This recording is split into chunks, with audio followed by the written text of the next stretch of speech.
Hi, folks. I'm Wendell G. Joined here with Yankee Kane. Going to bring you the third part of three-part segment on 2049 draft. We're going to cover probably the first 10 picks of round 2. We may go farther if time permits. So, with the first pick of round 2, Lisbon took third baseman Joe Woodruff. What do you think of this pick?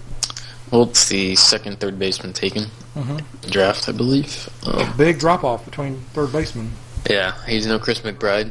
But, right. He's another value pick for Sean's system. He's got kind of a decent bat, okay defense. The main problem is, if this guy ends up as a first baseman, he might be in some trouble because his defense is, go either way. He's actually an okay outfielder. He just has no range. Maybe stick him in, a really small left field park. I don't know what his park's like, but maybe he sticks there. But I don't know. He's got power potential. Just kind of see how it goes. He's 22, so if he fills out his potential, it could be okay.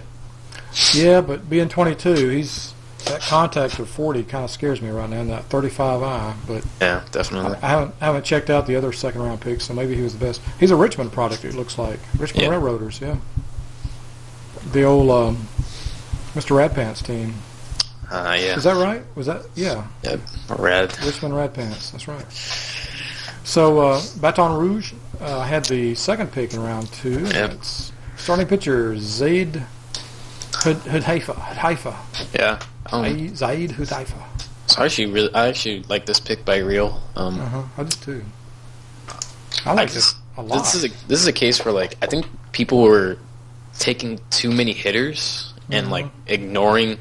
I think people were like, "Oh, there's so many good pitchers, I can get one later." That they ended up kind of reaching on hitters. I think this guy's a lot better than Sean's pick. He's got high stamina. He's definitely. He's just as good as Leandro Moran or Andrew Oliver taken in the first round. He very well could have been a first round pick. Good sinker, curve, 21 years old, durable. Stamina for days. Yeah, he had a 1.46 ERA in college or his senior or junior year. Steady whip all the way through. Yeah, so looks like a Charleston product here. Yeah, so nice. This guy will have a lot of fun. Nice. In the new Zach Real combo. The new era. That's right. The new world order. So, man, definitely. I agree with that. That was a good pick. So Little Rock comes back with right fielder Ben Bradford. Yep. So they got. I think Bruin actually did get a pretty good guy here. I don't remember if this was AI or if he drafted this because I don't remember what he was doing at the time. But he has very low work ethic, but his intelligence is okay. So maybe it's not the end of the world. It's got good power potential, both home run and gap power. You can see that in his college numbers. A lot of doubles and homers. Pretty high slugging relative to his other. Very high double rate. You're right. Yeah. I worry about the defense. I don't know if he's a right fielder with that range. Yeah. Which means he's probably a left fielder. Yeah. Or even. Well, he's not an infielder. So it's a question of does he hit that power ceiling, and if he does, then he's a really good DH. If he doesn't fill out defensively, he may be a liability. But do you think if he was paired with a really good high-range center fielder, that would be able to cover? Yeah, I think that would be fine because his other, Zaire is whatever, but his arm's really good. So maybe just someone to, Nice. Yeah. All right. Next up, the fourth pick in the round is Sean Blake, third baseman, taken by the Las Vegas Pac-Man. Yep. So Blake. Well, he's kind of average all around as far as bat goes. Kind of 50s, 55 as far as everything. Good defense. Yeah, really good defense. Really good defensive third baseman, which is nice. And a lefty at that. Yeah. So maybe he was looking for a sort of a platoon kind of guy? Yeah, could be actually. If you actually look at his ratings versus right-handers, it's a lot better. It's already he would already do okay against major league right-handers. So definitely could be a platoon third baseman. Like I said, with the dearth of third base talent in the league, that's definitely an option that Doe could choose. Otherwise, it's like pretty solid value for the pick. Similar to Woodruff, 4 picks earlier, so I think he got good value. Next pick in the round is North Dakota with the first catcher in the draft, I believe. Yeah, Sal first catcher. Lynch. Down now in the Waco Satanic Goats. Yeah. So this is actually a really good pick. I'm surprised he lasted this long. Maybe not necessarily because of his portfolio, but just because he was the first catcher. Usually, usually there's like 1 or 2 good catchers every year. But good defensively. Do you think he was the best catcher this year? It looks like it. Like there wasn't even another catcher taken until 34. So I think he might have been. Maybe the guy taking 34 was better. But either way, I think he's a pretty solid pick. Like he's not a liability behind the plate. Could have decent power, discipline. Like a very nice either backup catcher if he fills out a little bit. He does have good personality. So maybe Travis's system will whip him into shape. And, he might even be better than a backup catcher. But either way, I think he's a good value for pick 25. Nice. Next up, we got let's see, starting pitcher Dave Gamble, Dublin's first pick, I think. Yeah, I believe it was their first pick of the draft. Not a bad pitcher here. Yeah, and like another situation where. Like I feel like this pitcher taken was a lot better than like the past 3 hitters taken. Good intangibles, good college numbers, velocity's good, stamina's good, 3 solid pitches. His sinker and changeup are already major league ready at 21. He actually is like close to major league ready. In fact, Rad really has him in AA, so I think that's the right move. Within 2 years, he will be a major league pitcher. I think there's little risk in this guy, so pretty good value. Very low risk. I wouldn't, I'd go ahead and throw him in the bullpen in WBL after a little bit of, but you don't want his clock to start too early before he's, perfectly ready. But yeah, I know Rad has like 5 good pitchers in AAA or gotcha. right at the so he's not hurting there, for pitchers. Yeah, so he has time to like see how this guy develops, and I think this guy would develop pretty good. Yeah, I agree. Nice pick. So Amsterdam starting pitcher Cliff Potter with pick 7. So Cliff is one of the tragic stories, I'd say, of the draft. Oh no. I wouldn't say that, but basically if you look at his injury history, he is fragile, and like his injuries, he had elbow ligament reconstruction surgery in 2045, and elbow inflammation 2 years later. So he's already had a history of 2 bad elbow injuries. But his potential ratings are like great. And 70 control, 65 movement, which has actually improved since he was drafted. By the way, 55 stuff. OU signed him for 1.6 mil. Like. There's no risk getting him this late. It's like low risk, high reward, because it's like, OU gets 3 first-round picks a year anyways by some reason or another. Like, if this guy pans out and stays healthy, he's like, he would have been top 10 talent, like without the injury history, straight up. Wow. So, I mean, I think it's a good pick for OU. I think it's like a safe-ish pick in terms of like if it fails, it doesn't matter. He already got Sam Young. He already got Chris McBride. Like. Those 2 guys alone are enough value out of this draft that he can afford to take a risk with Potter.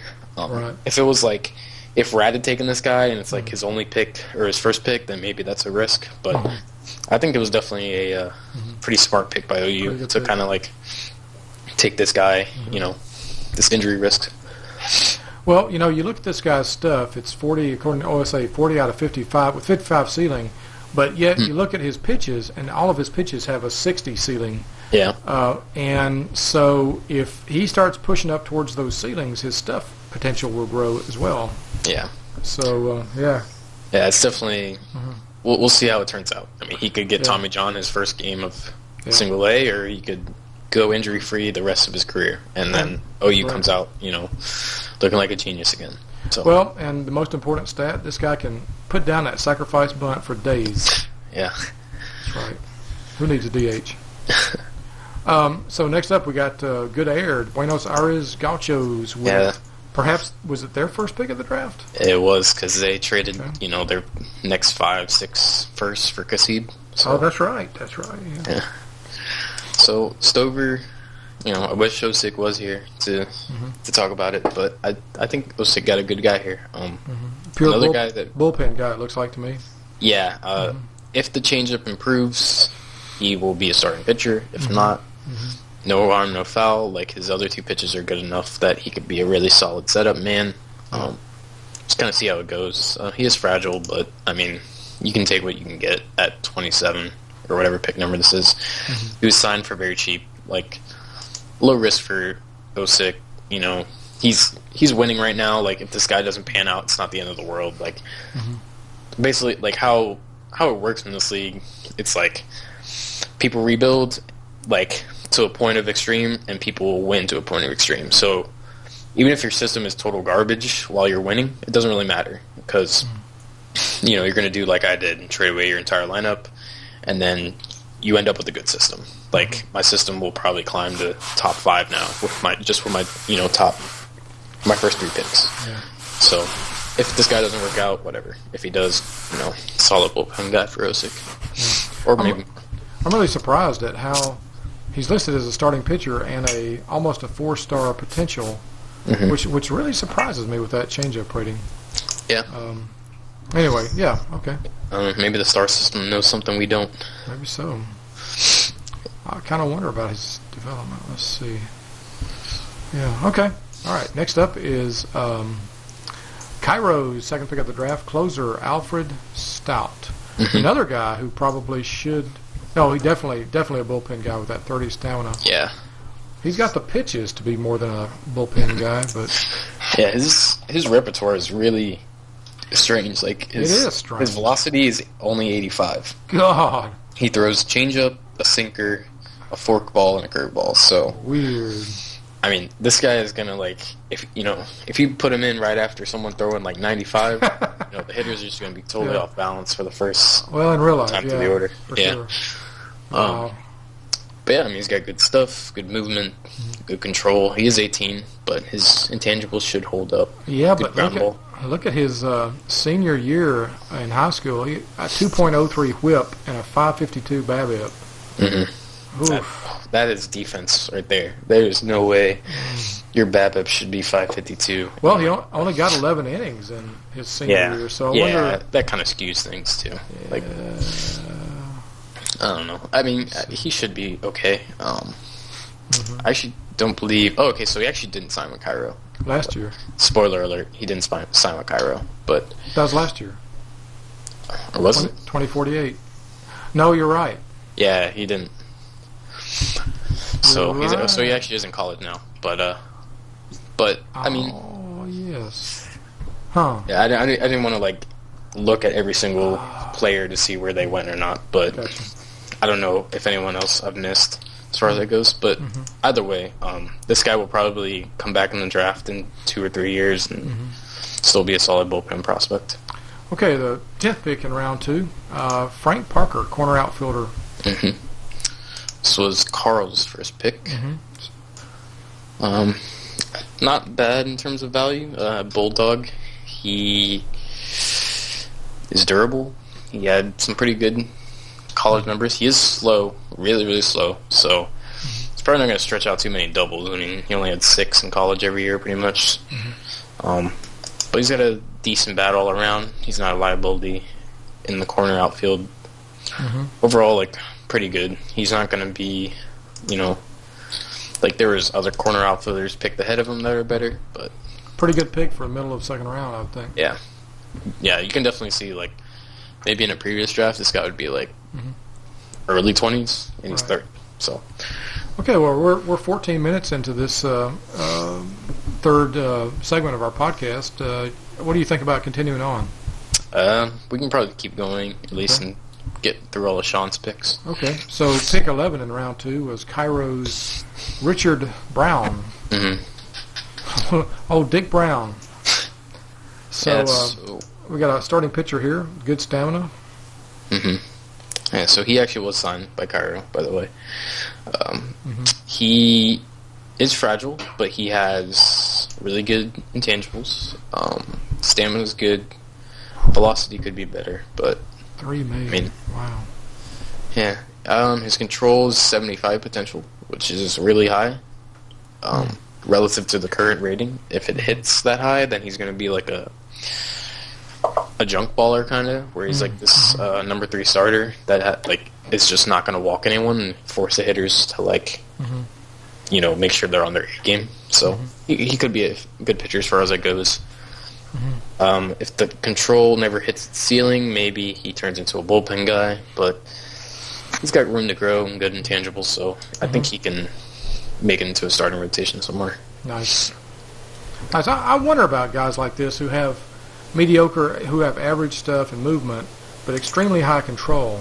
They're going to basically throw to contact with not a whole lot of strikeouts, and they're going to give up their share of home runs, but you're right, they're not going to walk a whole lot of guys. Yeah. Okay, next up we got Roberto Arroyo with the Las Vegas Pac-Man, another starting pitcher. Listed as a starting pitcher, although pure bullpen guy here. Yeah, he's only got 2 pitches. Yeah. Yeah, I mean, if the changeup develops, and he does have good intangibles, so maybe. I like intelligence better for work ethic as far as like new pitches or developing pitches goes, but I don't know, his stamina's poor, the changeup's bad. I think he's a closer. Gotcha. That being said, that's good news because his curveball is really good potential-wise, and so is his fastball. Like, nice. It's a really good combo to have out the pen.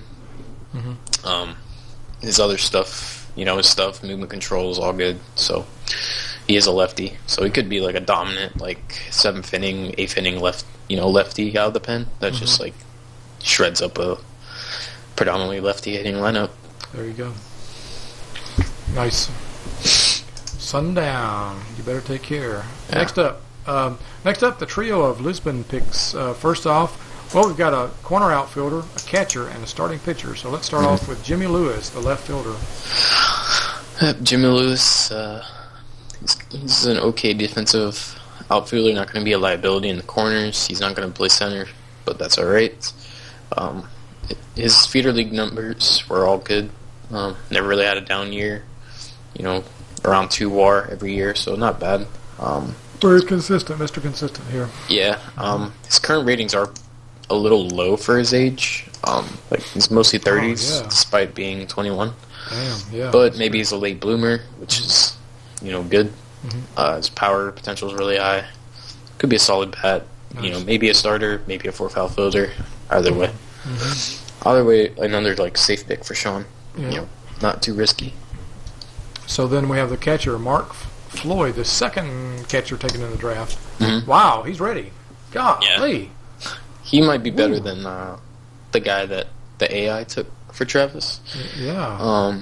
His defensive ability is much better. He's 65 catcher. He could play backup catcher right now. Great college numbers his senior year. 50. Switch hitter. Yeah. Yep, switch hitter. This is also really nice. Wow.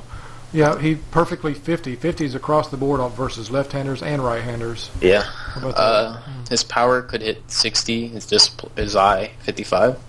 If both of those hit their expected ceilings, which they might, I mean his intangibles are decent, then he will be a solid major league catcher. If not, he's a solid backup catcher. So either way, again, Sean gets value, like safety and value. That's kind of the theme of his draft, it looks like. Nice.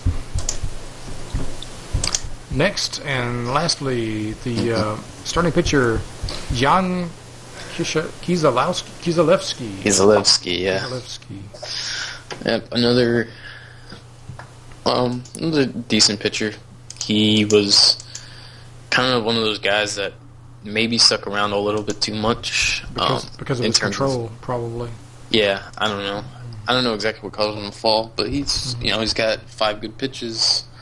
Maybe it's a low work ethic. Yeah, and another safe pick. Like his current ratings are okay. His personality's okay. Stamina is okay. Like if he pans out, he'll be a number 3, 4 guy. So another safe pick for Sean. Nice. Yeah, you don't really have to worry about him. All right, well, we're going to bring this segment to a close. Thanks for joining us. Thank you, Yank. No Well, problem. it's good to talk with you. And Definitely. did you later in the draft? Were there any picks that you thought were a real sleeper? Anything that jumped out at you here? I'm popping that I question can't think on of you anything by off the top of surprise. my Yeah. head, but Okay. like probably anything that OU picked. Like honestly, just like if you want to look at like how to get value in later in rounds in the draft, just look at what OU does. OU and like Gooksta, if he ever has late picks, If he, yeah, because he usually like packages a bunch for like to move up or whatever. But like I don't know, OU's really good at extracting value. Some other guys are too, but I don't know anyone off the top of my head. I think Osick would probably be able to say if there was anyone that like dropped too much. Wow, look at this guy, Javier Lopez. Mm-hmm. Woo! Taken in third round, Yeah, 3.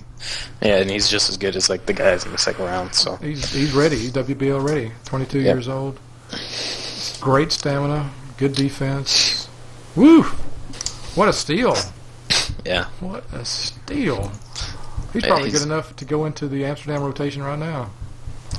I don't know. Actually, I'm pretty sure that was like one of his weak points this year, if I remember correctly. Yeah, it was because he traded them all away. A couple of them to me. So, Yeah. or at least let's see, he traded one to me. I don't know. I forget. All right, and God, OU's next pick, Wesley Dalton, great defensive second baseman. He's got power. He's got a bat potential, but a long way to go to catch up to it at 22. All right. Well, thanks very much for joining us. And No problem. yeah, and folks, we'll be back again another time, another place, another day. I'm Wendell Yep. G. And Yank, thanks for joining us, and see you course. guys next time. Thanks for watching.